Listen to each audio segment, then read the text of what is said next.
오늘 하나님께서 우리에게 주시는 말씀 로마서 11장 1절에서 24절 말씀입니다. 로마서 11장 1절에서 24절 말씀 저와 여러분이 교독하도록 하겠습니다. 제가 먼저 읽겠습니다.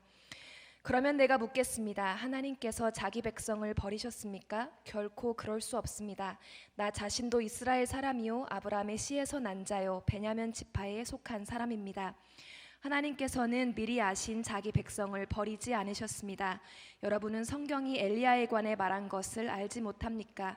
그가 이스라엘을 고발해 하나님께 호소하기를 주여 그들이 주의 예언자들을 죽이고 주의 제단들을 부수었습니다.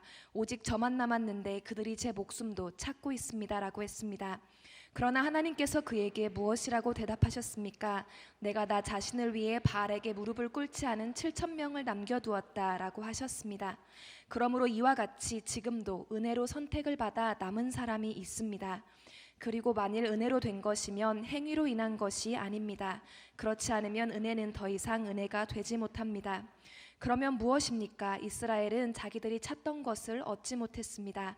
오직 택하심을 받은 사람이 얻었고 나머지 사람들은 완악해졌습니다.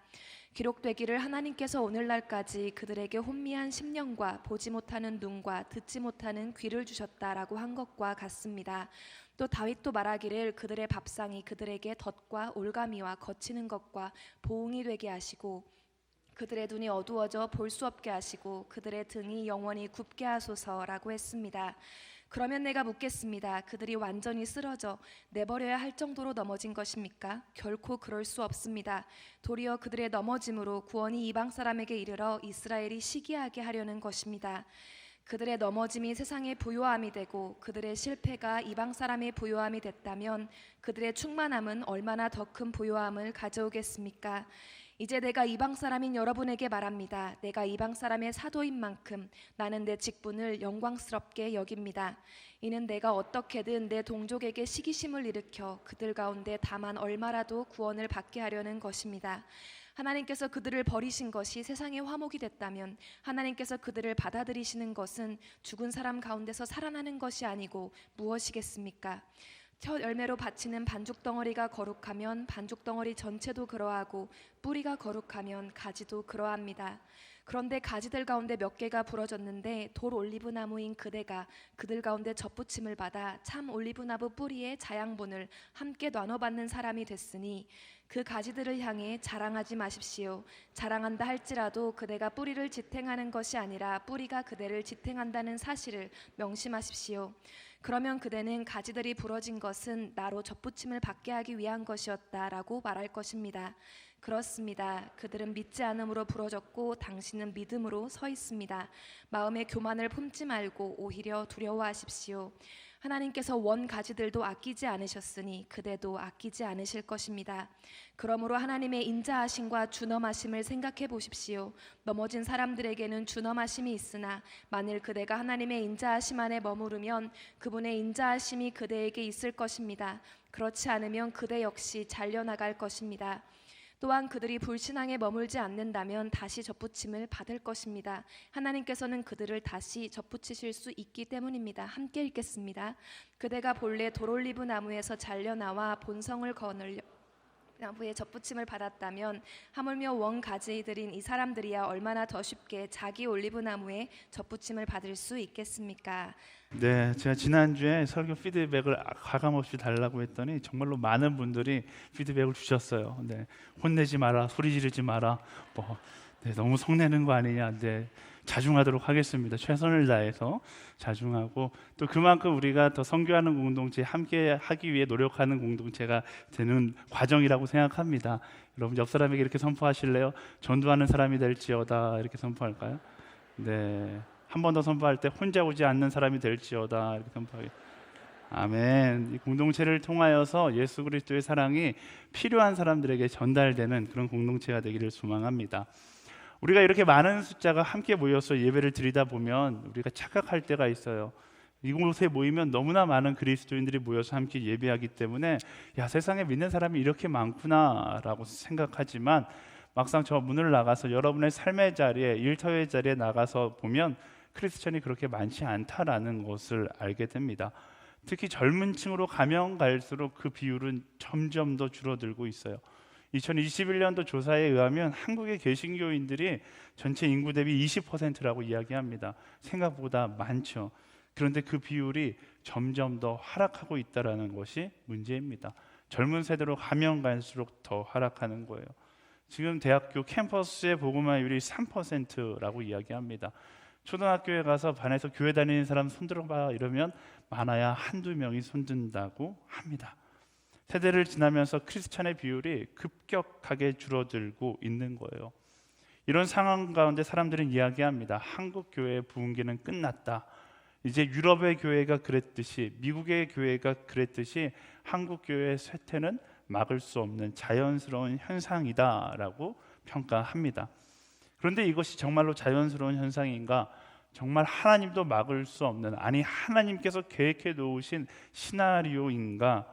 그럴까요? 오늘 우리가 읽은 로마서 말씀, 그 로마서가 기록된 시기에 이스라엘 교회의 모습이 오늘과 굉장히 흡사했습니다. 원래 유대인들은 하나님의 선택받은 사람들이었잖아요. 100%, 오늘로 따지면 100% 크리스천들이었습니다. 근데 자신들의 기득권을 지키기 위해서 유대인들 거의 대부분이 예수 그리스도를 메시아로 받아들이지 않게 됩니다. 그러자 복음은 유대인들을 떠나 다른 나라에 전달되기 시작했죠. 놀랍게 그 복음을 받은 다른 나라 사람들 가운데에서는 교회가 부흥하기 시작합니다. 근데 정작 이스라엘 유대인들 가운데서는 교회가 오히려 핍박의 대상이었고 교회의 교인들은 점점 줄어들고 있었죠. 정말 말 그대로 하나님께서 유대인을 버리고 이제는 다른 민족, 이방인들을 선택했다고 이야기할 정도로 복음의 역전 현상이 일어난 것입니다. 그때 뭐라고 얘기했겠어요? 모두가 다 자연스럽게 이제 유대인들에게 복음의 역사는 끝났다라고 이야기했겠죠. 근데 그때 사도 바울이 이런 현상에 대해서 유대인들 가운데 교회가 사라지고 있고 예수 그리스도를 믿는 사람들이 없는 그 현실 가운데 뭐라고 이야기하는가? 오늘 말씀이 그런 말씀이에요. 1절부터 4절까지 말씀, 조금 길지만 다 같이 읽어보도록 하겠습니다. 시작. 그러면 내가 묻겠습니다. 하나님께서 자기 백성을 버리셨습니까? 결코 그럴 수 없습니다. 나 자신도 이스라엘 사람이요 아브라함의 씨에서 난 자요 베냐민 지파에 속한 사람입니다. 하나님께서는 미리 아신 자기 백성을 버리지 않으셨습니다. 여러분은 성경이 엘리야에 관해 말한 것을 알지 못합니까? 그가 이스라엘을 고발해 하나님께 호소하기를 주여 그들이 주의 예언자들을 죽이고 주의 제단들을 부수었습니다. 오직 저만 남았는데 그들이 제 목숨도 찾고 있습니다 라고 했습니다. 그러나 하나님께서 그에게 무엇이라고 대답하셨습니까? 내가 나 자신을 위해 바알에게 무릎 꿇지 않은 7,000명을 남겨두었다라고 하셨습니다. 아멘. 사도 바울이 이렇게 이야기하는 거예요. 하나님께서는 아직까지 유대인을 포기하지 않으셨다라고 이야기합니다. 그리고 그 근거를 두 가지를 이야기하는데요. 첫 번째는 사도 바울 자기 자신 역시 유대인이기 때문에 내가 복음을 이야기하고 있고 내가 복음의 편에 서 있는데 바로 나 자신이 하나님께서 유대인을 포기하지 않았다는 증거이다라고 이야기를 했고요. 두 번째는 엘리야의 이야기를 합니다. 아합과 이세벨에게 쫓기고 있을 때 엘리야가 어떤 기도를 하냐면 하나님, 이스라엘 땅 가운데 이제 하나님을 섬기는 자가 아무도 없고 나밖에 남지 않았습니다. 하나님 너무하신 거 아닙니까? 라고 하나님을 원망할 때가 있습니다. 그때 하나님께서 엘리야에게 이렇게 말씀하시죠. 그렇지 않다. 내가 이때를 위해 남은 자들 7,000명을 세워두었다라고 말씀하시는 장면을 이야기하면서 우리 눈에는 하나님께서 포기한 것처럼 보이고 우리 눈에는 이제는 쇠퇴기로 보일지라도 하나님은 여전히 포기하지 않으신다라는 것을 이야기하는 두 가지 장면을 이야기합니다. 오늘도 마찬가지죠. 대한민국을 향한 붕의 역사가 끝났고 교회는 이제 쇠퇴기에 들어갈 것이다 라고 이야기하는 사람들을 향해서 우리는 이렇게 대답할 수 있어야 하는 거예요. 바로 내가 그리고 우리가 하나님께서 포기하지 않으시는 증거이다 라고 대답할 수 있어야 하는 것이죠. 여러분 따라해 보시겠어요? 내가 바로 그 증거입니다. 우리가 바로 그 증거입니다. 마지막 시대일수록 바로 이런 남은 자들의 목소리를 낼 수 있어야 하는 것입니다. SNS 8기의 비전이었죠. 렘넌트, 남은 자들. 이 남은 자들의 목소리, 내가 바로 살아계신 하나님의 계획하심의 증거입니다. 우리가 이렇게 함께 모여서 예배하는 우리의 예배가 바로 이 땅을 회복시키실 하나님의 계획의 시작입니다 라고 이야기할 수 있어야 하는 것입니다. 사실 크리스천이 다수일 때에는 증인으로 살아가기가 어렵지 않았습니다. 불과 15년 전, 20년 전 한국 교회 가운데, 아니 한국의 종교인 가운데 그리스도인이 다수였을 때에는 크리스천으로 살아가는 것이 전혀 어렵지 않았습니다. 근데 시간이 지나고 그리스도인들이 소수가 되니까 어려워지기 시작하는 거예요. 이때부터 많은 그리스도인들이 용기를 잃고 희미한 그리스도인으로 살아가고 싶어지는 것이죠. 지금 우리 가운데도 그렇게 살아가시는 분들이 있을 거예요. 교회에서 뜨겁게 기도하고 예배하고 진짜 그리스도인처럼 살아가지만 막상 삶의 자리에, 일터의 자리에 나아가서는 이 그리스도인으로 살아가는 것이 너무나 힘들기 때문에 나 스스로 타협하고 희미한 빛을 내는 그리스도인으로 살아가시는 분들도 있을 겁니다. 그런데 우리가 상식적으로 생각해 봤을 때 이렇게 어두운 시대가 될수록 우리는 어떤 인생을 살아가야 하겠습니까? 어두운 시대이기 때문에 더 밝은 빛을 비춰야 되는 것이고, 썩어가는 시대이기 때문에 더 정제된 소금이 될 수 있어야 하는 것입니다. 사랑하는 여러분, 어두운 시대이기 때문에 희미한 그리스도인으로 살아가는 것이 아니라 어두운 시대이기 때문에 명확한 그리스도인으로 살아갈 수 있어야 하는 것이죠. 그래서 오늘 말씀 가운데 이 어두운 시대 가운데 살아가는 남은 자들, 우리 남은 자들에게 주어진 도전은 어떤 것들이 있는가 함께 말씀 가운데 살펴보기를 원하는데요. 13절과 14절 말씀 함께 읽어보겠습니다. 시작. 이제 내가 이방 사람인 여러분에게 말합니다. 내가 이방 사람의 사도인 만큼 나는 내 직분을 영광스럽게 여깁니다. 이는 내가 어떻게든 내 동족에게 시기심을 일으켜 그들 가운데 다만 얼마라도 구원을 받게 하려는 것입니다. 아멘. 남은 자들의 첫 번째 도전, 당당하지만 겸손한 사람이 되어야 한다라는 것입니다. 당당하지만 겸손한 사람이 되는 것. 사도 바울이요, 사람들을 향해서 이야기합니다. 나는 사도로 살아가는 것, 내 삶이 부끄럽지 않고 영광스럽다라고 이야기하죠. 실제로 사도 바울의 삶을 보면 그는 그의 신앙에 대해 부끄러워하지 않고 언제나 당당했다라는 것을 알 수 있습니다. 그뿐만 아니라 믿음의 선배들은 다 비슷했어요. 믿는 사람의 숫자가 많고 적음에 상관없이 그 자신의 진리를 품고 하나님과 동행한다는 사실, 그것 하나만으로도 사람들 앞에서 당당하게 살아갔고 당당하게 복음을 전했던 것을 볼 수 있습니다. 그리고 그 당당함이 모든 사람들에게 복음을 전하는 가장 강력한 통로였다라는 사실을 우리는 주목해서 봐야 합니다. 실제로 기독교의 역사 가운데 최고의 증거는 무엇일까요? 예수 그리스도께서 살아계셨다고 말할 수 있는 최고의 증거는 무엇인가? 말씀이겠죠. 근데 인간적인 면으로 살펴본다면 사람들의, 믿음의 선배들의 당당함이었다라는 것을 알 수 있습니다. 아직도 예수 그리스도의 실존에 대해 논하는 사람들이 있어요. 실존에 대해 논할 때 우리가 이야기하는 최고의 증거가 무엇이냐면 예수님을 바로 옆에서 보았던 예수 그리스도의 제자들, 그 제자들이 걸어갔던 역사적 여정을 보면 예수님이 실존했었고 예수님께서 하나님의 아들이셨다는 사실을 인정할 수밖에 없는 것입니다. 그들이 어떤 여정을 걸어갔습니까? 예수님이 거짓이었거나 예수님께서 부활하지 않으셨다면 그들의 인생은 아주 희미한 빛을 내는 사기꾼을 옹호하는 인생이었겠죠. 하지만 그렇기에는 그들의 인생이 너무나 당당했고 담대했으며 그들의 인생의 마지막에 순교라는 사건이 있었다는 것에 주목해야 합니다. 12명의 예수님의 제자들 중 11명이 당당하게 복음을 전하다가 영광스럽게 순교했습니다. 수치스럽게 순교한 것도 아니고 모두가 그 마지막 사형대의 자리에서 영광스럽게 순교했어요.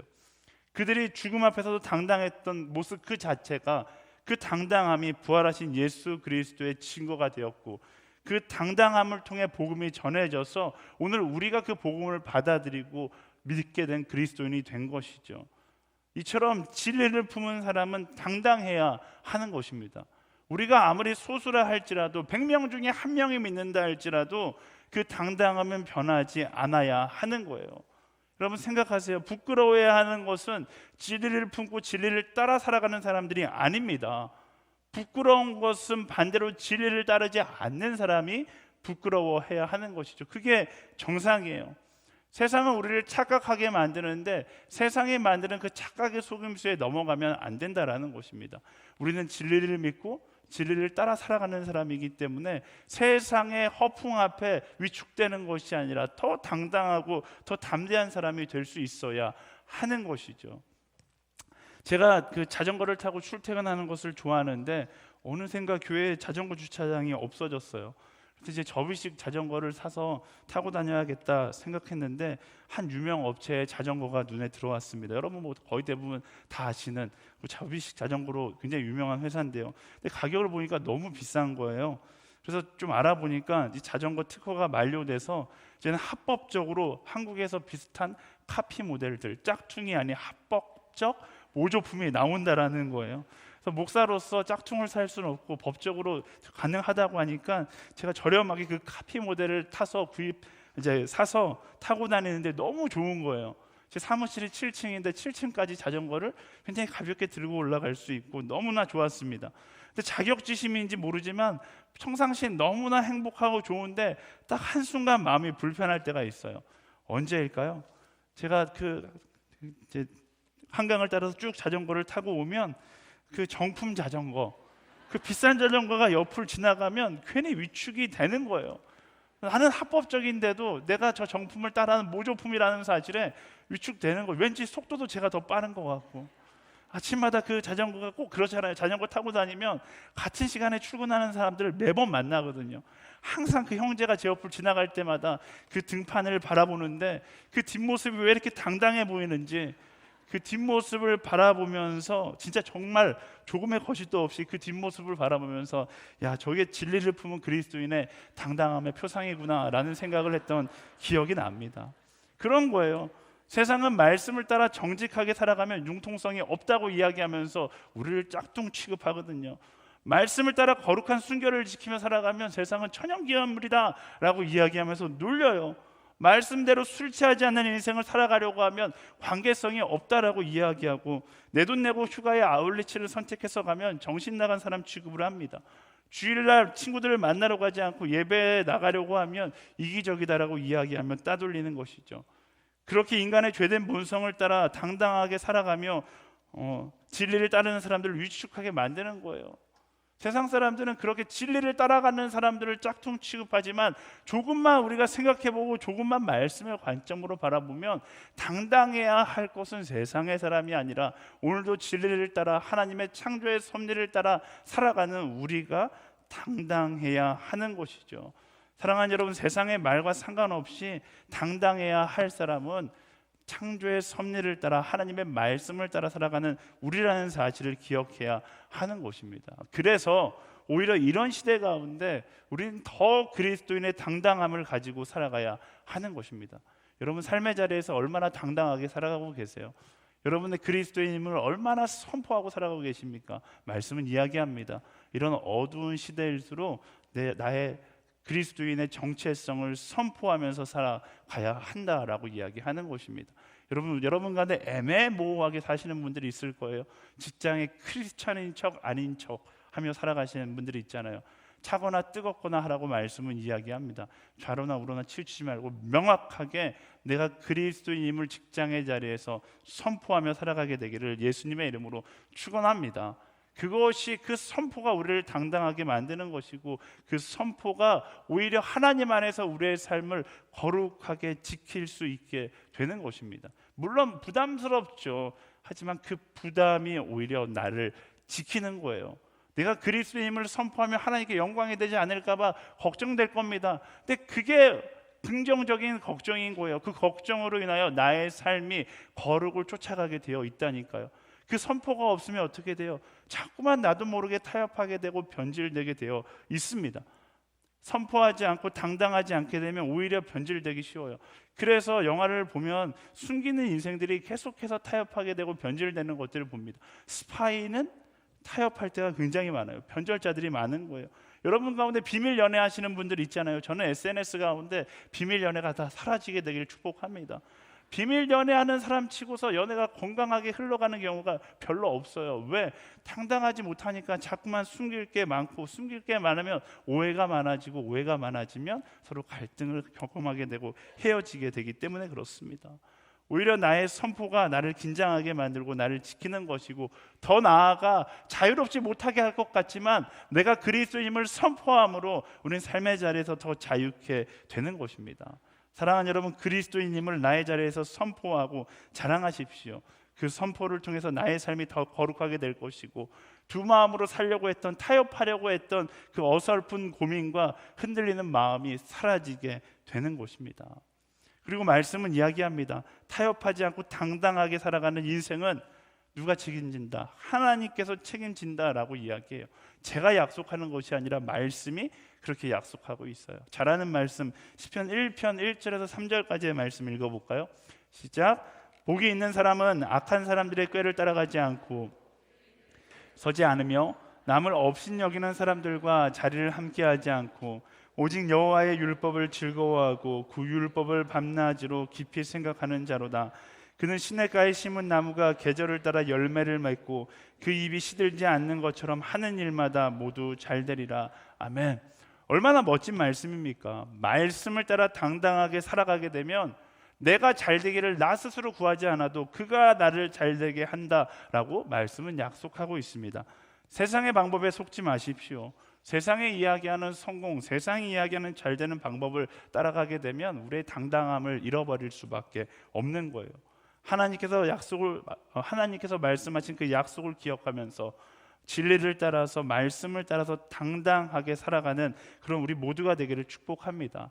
세상의 방법을 따라 눈치 보며 타협하며 사는 것을 멈추고 하나님의 사람임을 선포하고 말씀을 따라 당당하게 살아가는 거예요. 그때 하나님께서 우리의 인생을 책임지신다라고 이야기합니다. 온전한 말씀의 사람은요, 세상이 무시하는 사람이 아니라 세상이 무시할 수 없는 사람이 되게 되어 있습니다. 우리가 어설프게 말씀을 따라 살아가니까 세상에게 무시받는 거예요. 사랑하는 여러분, 마음을 굳게 먹고 어설프게가 아니라 온전하게 말씀을 따라 살아가 보세요. 세상이 두려우십니까? 내 안에 아직 말씀을 따라 살아가지 못하는 타협의 부분이 있기 때문에 두려운 거예요. 그런 타협의 부분들을 내려놓고 온전히 말씀을 따라 살아갈 때 두려움은 사라지고 우리 당당한 한 사람이 되어서 세상이 두려워하는 한 사람이 되는 것입니다. 저는 청년들에게 이렇게 이야기하고 싶어요.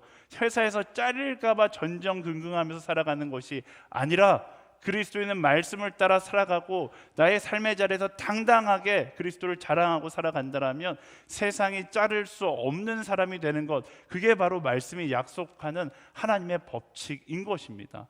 사랑하는 여러분, 더 거룩하십시오. 더 온전히 말씀을 따라 순종하며 나아가십시오. 그래서 당당하게 살아가는 거예요. 그리고 세상을 두려워하는 것이 아니라 세상이 두려워하는 한 사람 한 사람이 되기를 예수님의 이름으로 축원합니다. 아멘. 하지만 그런 순간이 되더라도 잊지 말라고 이야기하는 한 가지 메시지가 더 있습니다. 6절 말씀 함께 읽어볼까요? 시작. 그리고 만일 은혜로 된 것이면 행위로 인한 것이 아닙니다.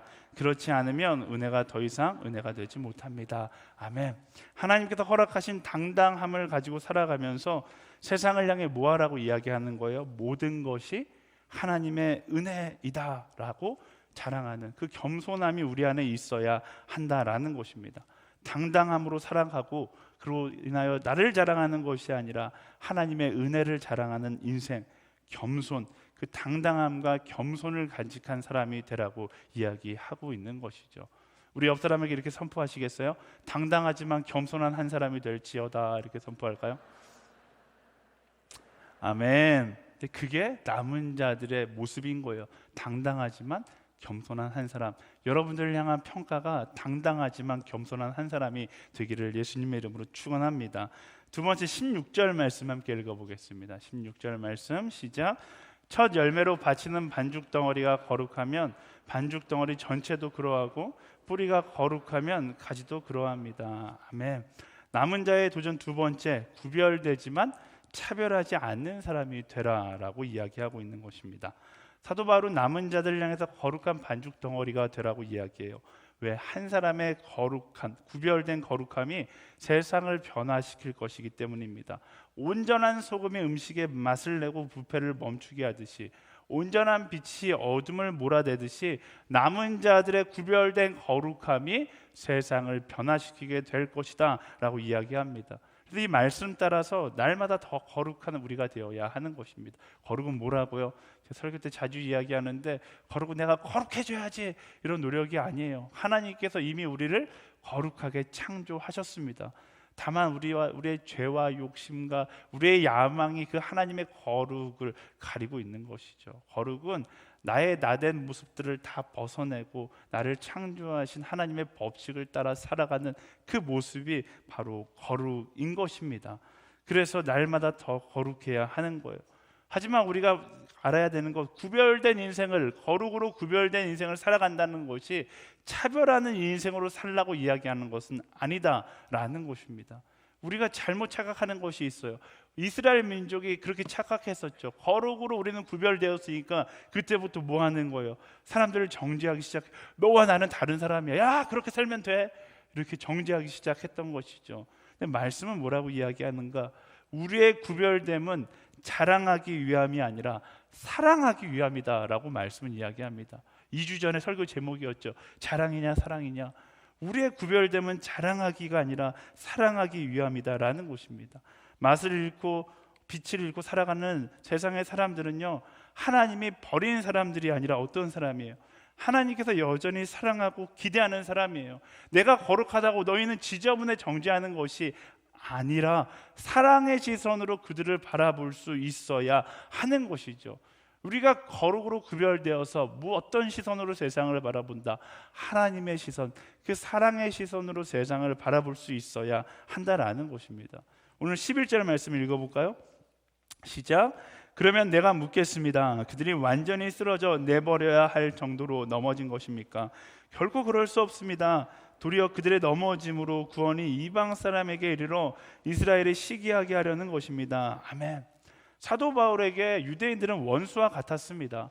그가 복음을 전하는 곳마다 굳이 찾아와서 사도 바울을 회방하고 핍박했던 사람들이 유대인들이었습니다.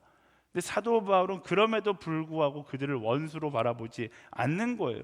그리고서 오늘 말씀에 보는 것처럼 오히려 그럴 때마다 그들을 향한 하나님의 포기하지 않는 사랑을 이야기하는 거예요.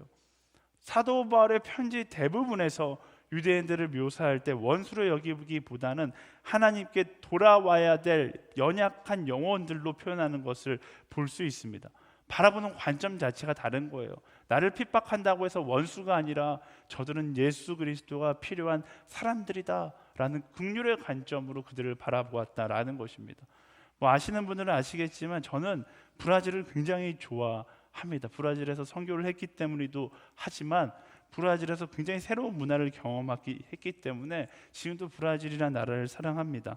브라질이라는 나라가 여러 가지, 여러분들 브라질 하면 강도, 이렇게 치안이 안 좋은 나라 이렇게 생각하지만 저는 브라질 하면 하나님의 사랑을 닮은 나라라고 생각을 합니다.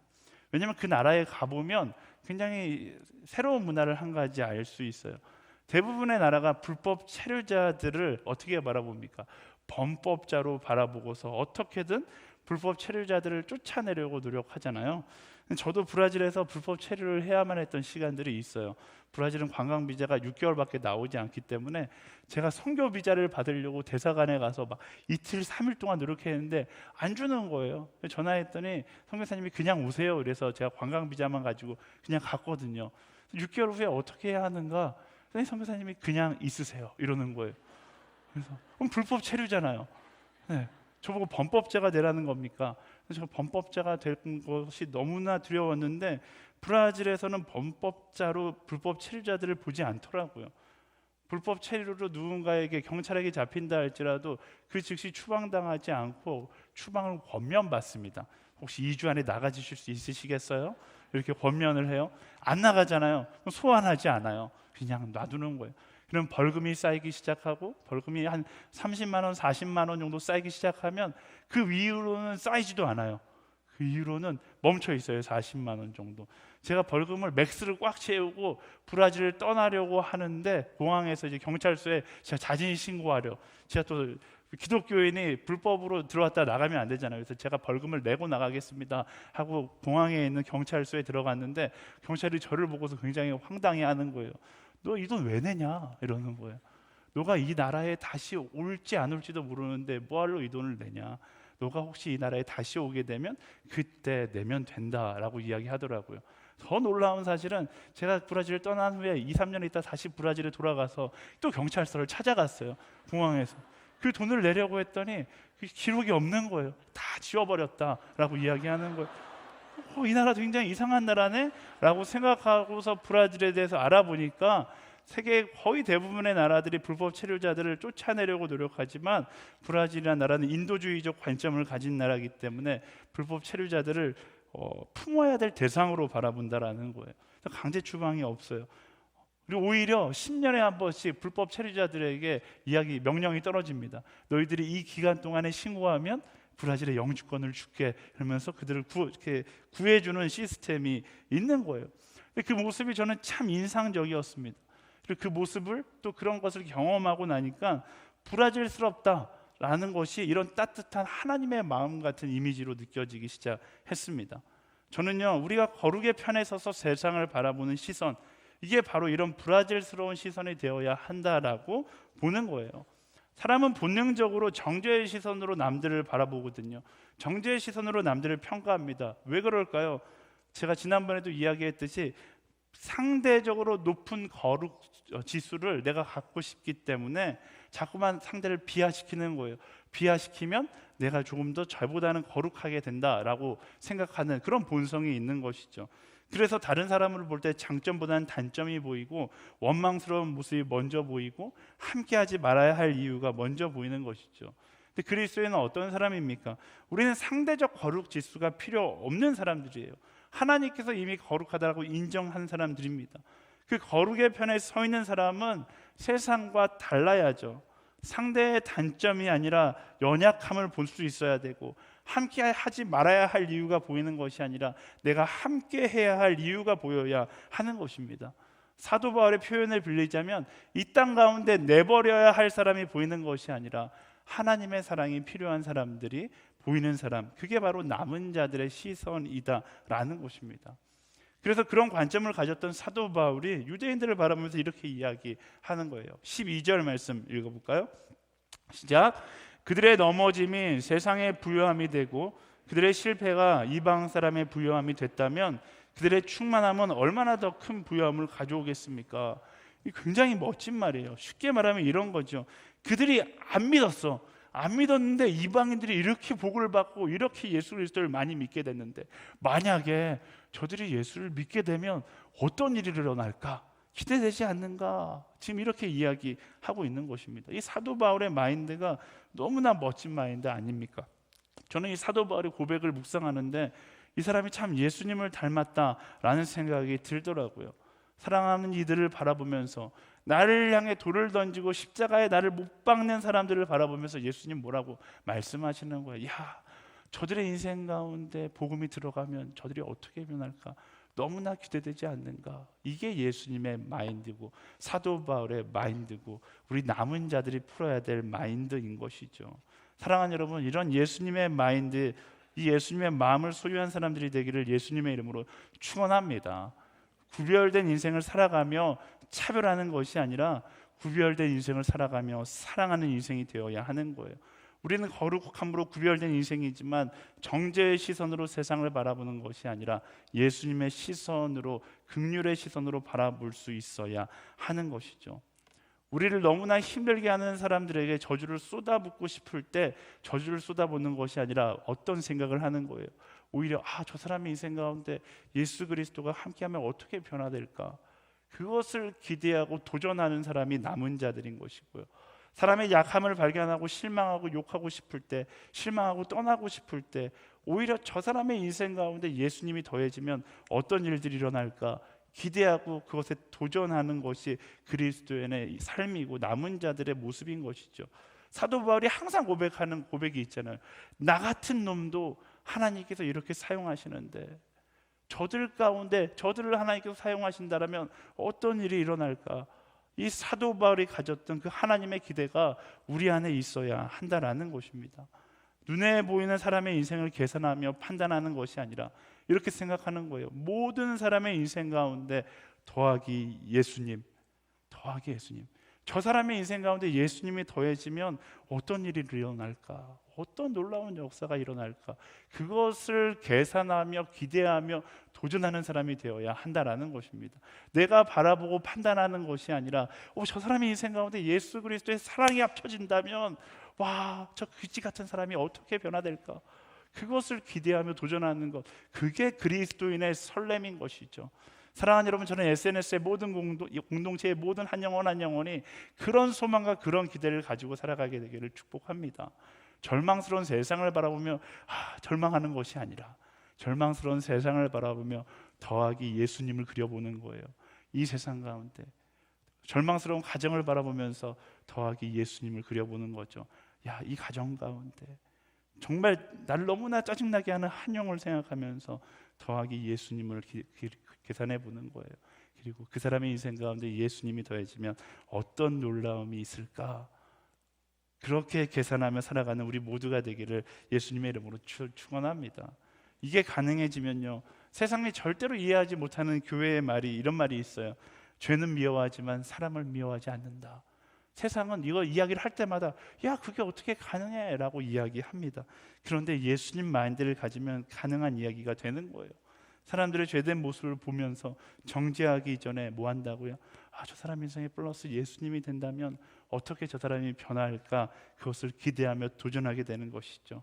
그게 바로 구별되지만 차별하지 않고 사랑하는 남은 자들의 모습인 것입니다. 우리 옆 사람에게 선포하겠습니다. 구별되지만 차별하지 않는 사람이 될지어다. 이렇게 선포할까요? 아멘. 한 번 더 선포할 때 사랑하는 사람이 될지어다. 이렇게 선포하겠습니다. 네, 20절부터 22절까지 말씀 함께 읽어보겠습니다. 시작. 그렇습니다. 그들은 믿지 않음으로 부러졌고 당신은 믿음으로 서 있습니다. 마음의 교만을 품지 말고 오히려 두려워하십시오. 하나님께서 원가지들도 아끼지 않으셨으니 그때도 아끼지 않으실 것입니다.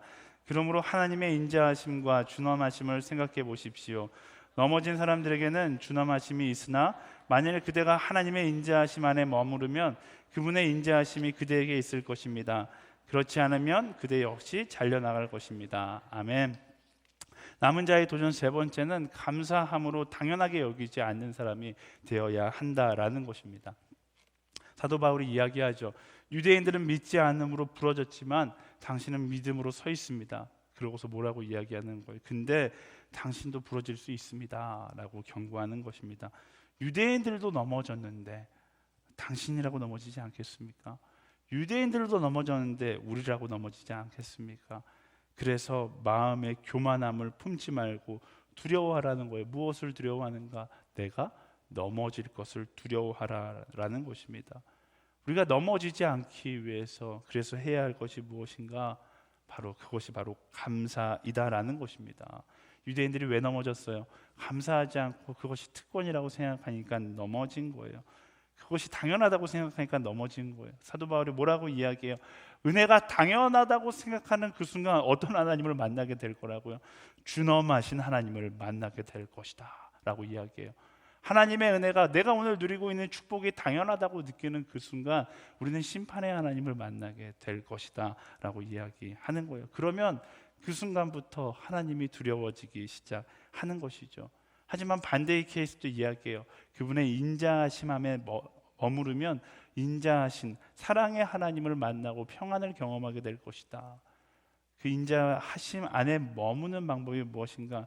그게 바로 우리 삶 가운데 끊임없는 끊어지지 않는 감사이다 라는 사실을 기억해야 하는 것입니다. 여러분, 감사하지 않으면 소중한 것도 소중하게 보이지 않게 되어 있어요. 당연하다고 여기는 순간 가장 소중한 것을 보지 못하게 되어 있습니다. 하지만 반대로 감사할 때 가장 소중한 것을 보게 되는 거예요. 매일매일이 감사하는 인생이 될 때 매 순간 소중한 것을 바라보게 되는 것이죠. 하지만 감사를 잃어버리면 삶이 의미 없게 느껴지는 거예요. 하나님이 원망스럽게 느껴지고 하나님의 두려운 존재라고 느껴지게 되어 있다라는 것입니다. 혹시 여러분의 삶 가운데 평안을 잃어버렸거나 의미 없는 하루를 살아간다거나 두려움에 쫓기는 인생을 살아가고 계시지 않습니까? 그렇다면 말씀은 그것에 대해서 이렇게 이야기하는 거예요. 나의 사랑하는 아들아, 나의 사랑하는 딸아, 더 감사해라 라고 이야기하는 것이죠. 여러분의 삶 가운데 감사를 잃어버리지 않으셨습니까? 그래서 두렵다고 생각해 보신 적 없어요? 감사를 잃어버렸기 때문에 내 삶의 의미를 잃어버렸다고 생각해 보신 적 없습니까? 감사를 잃어버렸기 때문에 내 삶의 참된 평안이 사라졌다라고 생각해 보신 적 없어요? 답은 생각보다 간단합니다. 하나님께 감사함으로 나아갈 때 하나님께서 여러분의 삶에 잃어버린 의미를 찾게 하실 것이고, 두려운 여러분의 삶 가운데 평안을 허락하실 것이고, 두려운 여러분의 삶 가운데 참된 기쁨을 허락하시게 될 것입니다. 사랑하는 이여, 하나님께도 감사하라, 그 메시지를 발견하고 감사하며 나아가는 내 마음의 교만이 틈타지 않도록 날마다 감사할 수 있는 우리 모두가 되기를 예수님의 이름으로 축원합니다. 우리 옆 사람에게 선포하겠습니다. 감사할지어다. 아멘. 오늘 말씀 가운데 남은 자들의 삶 가운데 주어진 도전 세 가지를 나누었습니다. 첫 번째, 당당하지만 겸손한 사람이 되라. 당당하게 그리스도인임을 선포하십시오. 여러분, 제가 장담하겠습니다. 제가 여러분들과 약속하겠습니다. 내가 그리스도인임을 선포하면 내 삶의 자리에서 더 힘든 순간이 찾아올 거라고 착각하는 사람들, 세상이 주는 거짓된 착각입니다. 두려워하지 마세요. 나의 삶의 자리에서 내가 그리스도인임을 선포하고 그리스도인임을 살아내세요. 그때 여러분들이 잊고 있었던 참된 자유가 무엇인지를 알게 될 것입니다. 그때 여러분이 삶의 자리에서 당당하게 살아가게 될 거예요. 진리를 품은 사람이 당당해야지, 진리를 배척하는 사람이 당당한 그런 이상한 세상 가운데 우리가 살아야 되겠습니까? 내가 그리스도임을 선포하고 그 당당함을 회복하고 그 당당함으로 세상을 변화시키는 사람들이 되기를 축복합니다. 남은 자의 도전 두 번째, 구별되지만 차별하지 않는 사람이 되는 것입니다. 여러분, 거룩으로 구별된 사람이 되십시오. 하지만 구별된 자리에서 차별하는 것이 아니라 그 거룩한 구별은 사랑하는 데 사용할 수 있는 사람이 되기를 소망합니다. 예수님의 마음을 품고 정죄하는 사람이 아니라 품어야 할 사람을 바라볼 수 있는 그 예수님의 시선을 우리 모두가 갖게 되기를 소망합니다. 세상에 사랑받지 못할 사람은 없어요. 사랑받을 이유가 없는 사람은 없습니다. 예수님의 시선으로 그 사람 인생 플러스 예수 그리스도를 기대하고 도전하는 우리 모두가 되기를 축복합니다. 남은 자의 도전 세 번째는 감사함으로 당연하게 여기지 않는 사람이 되라라는 것입니다. 하나님의 은혜는 당연한 것이 아니에요. 사도 바울이 이야기합니다. 은혜를 당연하게 여기는 순간 심판의 하나님을 만나게 될 것이고 두려움에 떨게 될 것이다 라고 이야기합니다. 하지만 감사함으로 소중한 은혜를 발견하고 그 은혜 앞에 다시 한번 감사한다라면 그분의 인자하심 가운데 참된 평안을 누리는 우리 모두가 되는 것이죠. 사랑하는 여러분, 여러분의 삶의 자리에서 감사를 놓치지 않는 우리 모두가 되기를 예수님의 이름으로 축원합니다. 하나님은 우리를 사랑하십니다. 믿으십니까? 하나님 우리를 절대로 포기하지 않으십니다. 믿으세요? 그리고 그 하나님의 포기하지 않음의 증거가 뭐라고요? 나와 우리들이다 라는 것입니다. 하나님께서 우리를 증거 삼아 주셨어요. 그 증거답게 당당하지만 겸손하게, 구별되지만 차별하지 않고 감사함으로 하나님의 평안을 놓치지 않는 우리 모두가 되기를 간절히 소망합니다. 하나님께서 우리를 남은 자로 선택하셨고 이 남은 자로 선택하셔서 죽어가는 세상의 사람들을 살리는 시작으로, 살리는 그 증거로 우리를 선택하신 거예요. 그 증거답게 당당하게 구별되지만 차별하지 않고 날마다 감사하며 살아가는 그런 남은 자들, 렘넌트가 될 수 있게 되기를 예수님의 이름으로 축원합니다. 보잘것없는 우리인데 우리를 남은 자로 불러주셨어요. 그 영광의 하나님께 우리 감사와 영광의 박수 드리겠습니다. 아멘. 아멘. 우리 다 같이 자리에서 일어나서 함께 찬양하며 나아갈 때 그 하나님의 시선이 나의 시선이 되기를 소망하며 찬양하길 원합니다. 남은 자의 시선, 예수 그리스도, 그들의 인생 가운데 예수 그리스도를 더할 수 있는 그런 시선이 바로 내 눈 가운데 허락되기를 소망하며 함께 찬양하며 나아가겠습니다. 내게로부터 눈을 들어 주를 보기 시작할 때 주의 일을 보겠네. 내 작은 마음 돌이키사 하늘에 꿈꾸게 하네. 주님을 볼 때 성령이 나를 변화시켜 성령이 나를 변화시켜 모든 두려움 사라질 그때 우리는 보게 될 것입니다. 주의 일을 보겠네. 황폐한 땅 한가운데서 우리는 주님의 계획을 발견 될 황폐한 땅 한가운데서 주님만 알게 되리. 주님을 볼 때 모든 시선을 주님께 드리고 살아계신 하나님을 느낄 때 내 삶을 통해 일하실 그 하나님을 기대합니다. 내 삶은 주의 역사가 되고 하나님이 일하기 시작하네. 모든 시선을 주님께 드리고 모든 시선을 주님께 드리고 전능하신 하나님을 느끼며 나아갑니다. 전능하신 하나님을 느낄 때 세상은 주의 나라가 되고 하나님이 일하기 시작. 처음부터 고백해 볼까요? 내게로부터 눈을 들어 내게로부터 눈을 들어 주를 보기 시작. 보지 못한 것들을 보게 될 것입니다.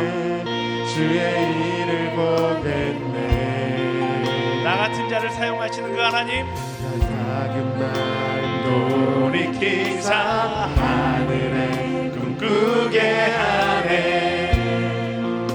주님을 볼 때 성령이 나를 변화시켜서 보지 못하는 것들을 보게 하실 것입니다. 나를 변화시켜 모든 두려움 사라질 때 주의 일을 보겠네. 황폐한 땅 한가운데서 주님의 마음을 만나게 될 것입니다. 가운데서 주님 마음을 알게 되리. 주님을 볼 때 모든 시선을 주님께 드리고 살아계신 하나님을 느낄 때 내 삶은 주의 역사가 되고 하나님이 일하기 시작하네. 모든 시선을 주님께 드리고 아멘. 나의 모든 시선을 주님께 드리고 전능하신 하나님을 느끼며 나아갑니다. 전능하신 하나님을 느낄 때 세상은 주의 나라가 되고 하나님이 일하기 우리 두 손을 들고 모든 시선을 주님께 드리고 모든 시선을 주님께 살아계신 하나님을 느끼며 나아갑니다. 살아계신 하나님을 느낄 때 내 삶은 주의 역사가 되고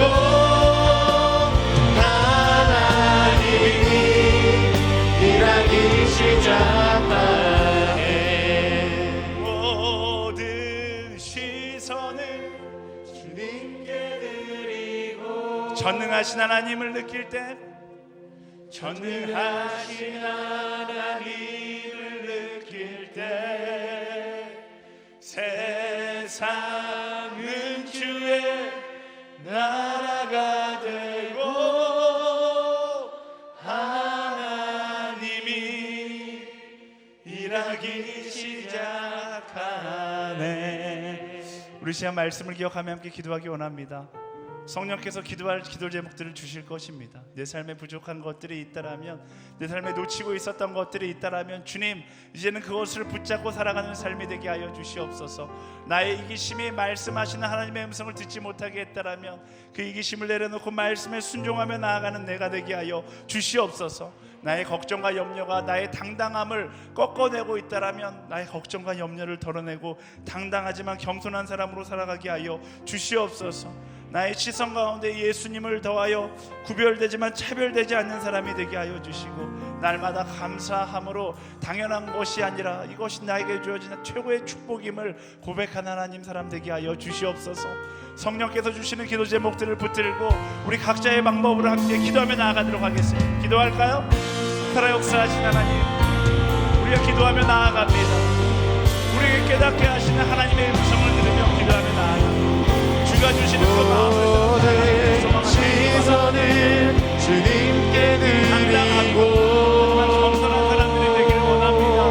세상 가운데 두려워하는 것이 아니라 좁게 된 인생을 살아가는 것이 아니라 그 당당함으로 내 삶을 주 역사가 되고 하나님이 일하기 시작하네. 성령께서 기도하게 하시고, 성령께서 기도하게 하시고, 성령께서 내가 가야 할 길을 말씀하시고, 내가 행동의 태도를 말씀하시고, 그 말씀 앞에 앞에서 순종하며 나를 나아갈 때 두려워하지 않게 하시고 담대하게 당당하게 주의 눈 하나님의 사람이 되기를 소망합니다. 거룩하고 구별되지만 차별하지 않는 사람들이 되기를 소망합니다. 하나님, 나의 거룩한 구별됨을 통해서 사랑하는 나의 시선에 예수를 더할 수 있는 그들의 인생 가운데 예수를 더할 수 있는 하나님의 사람들이 되게 하여 주시옵소서. 너무나 많은 수가 판단했고 정죄의 사랑과 나의 판단에 예수를 사랑할 수 있는 하나님의 사람들이 되게 하여 주시옵소서. 더 사랑하는 하나님의 사람들이 우리의 시선 가운데 예수를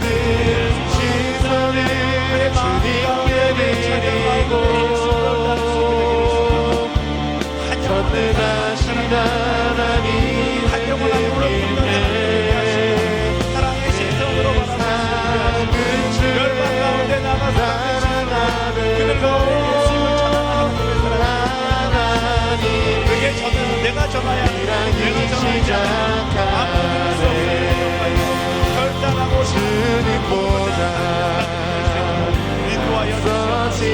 그것이 우리의 고백이 될 것입니다. 그것이 우리의 고백이 될 것입니다. 그것이 우리의 삶의 모습이 될 것입니다. 주님도 사랑을 빼앗기시고 그 사랑을 빼앗기지 않는 하나님의 사랑들이 그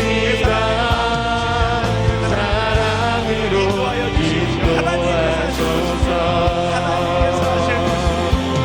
하나님께서 그 마음을 보고 사랑하는 예수를 성령께서 기도하시고 성령께서 기도하시고 답답해하는 영혼들의 마음 가운데 성령을 일어나서 하나님께서 봐야 할 길을 말씀하여 하나님께서 변화시켜야 될 영혼들을 보여주시고 일어나게 하여 주시고 절망에 슬퍼하고 부딪히는 자들이 있다면 일어나 주를 바라보게 하시고 사랑의 메시지를 듣고 더 사랑할 수 있는 하나님의 사랑을 더 예수 그리스도를 보고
하나님, 마지막 시대 가운데 우리를 남은 자로 선택해 주셔서 감사합니다. 그 감사를 날마다 기억하며 하나님께서 기대하는 남은 자의 삶을 살아가게 하여 주시옵소서. 세상에 위축되는 것이 아니라 우리는 진리를 품은 자이기에 진리를 품은 자답게 더 당당하게 그리고 겸손하게 살아가는 우리 모두가 되게 하여 주시옵소서. 이끄시는 길을 걷는 자답게 말씀 앞에 순종하며 나아가는 삶의 담대함이 우리에게 있게 하여 주시옵소서. 또한 거룩함으로 구별된 인생이 되어 하나님 차별하는 것이 아니라 사랑하는 인생이 되게 하여 주시옵소서. 예수님의 마음을 품고 정죄하는 인생이 되는 것이 아니라 세상 사람들의 인생에 예수 그리스도를 더하며 기대하고 도전할 수 있는 인생들이 될 수 있도록 주님 동행하여 주시옵소서. 또한 날마다 감사함으로 남은 자의 기쁨을 절대로 빼앗기지 않는 우리 모두가 되기를 간절히 소망합니다. 당당하지만 겸손한 사람, 구별되지만 차별하지 않고 사랑하는 사람, 감사함으로 당연하게 여기는 것이 아니라 이 모든 은혜 가운데 날마다 매 순간 감사하는 한 사람, 그 남은 자의 삶을 우리가 살아갈 수 있도록 인도하여 주시옵소서. 우리의 기도 가운데 함께 하실 그 하나님께 남은 자의 모든 삶을 맡겨드리며 사랑하는 예수님의 이름으로 기도합니다. 아멘. 우리 기도 가운데 함께 하신 하나님께 우리 감사의 박수 드릴까요? 주님 감사합니다. 아멘. 주님 감사합니다.